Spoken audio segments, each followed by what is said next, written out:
Let's finish exploring the color wheel theory of love by John Allen Lee with your favorite LMHC who loves to write. Last time we were talking about the color wheel theory of love, we talked about the three primary forms of love: ludus, eros, and storge, I think is how that's pronounced. Now we're going to talk about the secondary forms of love that are here in the middle. And again, I want you to look up on Wikipedia how these six interplay. You're not supposed to have like eros and ludus at the same time, for example, but you might have someone who is ludus mania or ludus pragma. The Wikipedia page also actually breaks down examples in literature and film that fit into these different love types, so I highly recommend checking it out. But for now, let's break down these three so that you have an idea of what you're looking for. First one we have is mania. An individual who has mania aspects to their love type is somebody who's going to be very anxious about love. A character who has this is even going to expect love to hurt and be difficult. They might be very overwhelmed by thoughts of their partner. It's something that's very consuming. They may even force their partner to show them affection. They may get very frustrated with the relationship, and they usually don't actually enjoy their spicy times. And this is somebody who can be very possessive and jealous of their partner because they don't feel secure in that.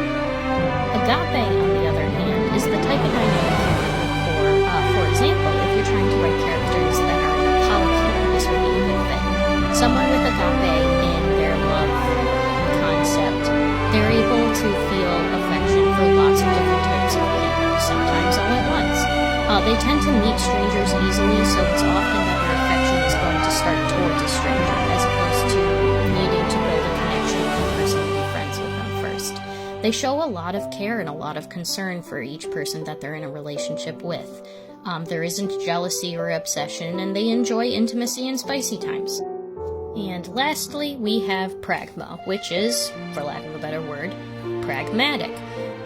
Characters that have the pragma type in their love map are going to be very certain of what type it is they have an attraction to. That is my type, that is what I like. Their relationships usually start with someone familiar, which makes sense. They have to establish that you're the type. They do find loving relationships desirable. In fact, they might see them as necessary in order to have a happy and fulfilling life. They do expect that relationship to be reciprocated. They're not looking for one-sided relationships here. And they do believe that spice compatibility is something that you can work on and work out with each other. It doesn't have to be a one-and-done deal. If you're not exactly meshing, that's something you can work on together. So again, I highly recommend checking out the color wheel theory of love on Wikipedia, and tell me about how you'll use this with your characters in the comments. Happy writing!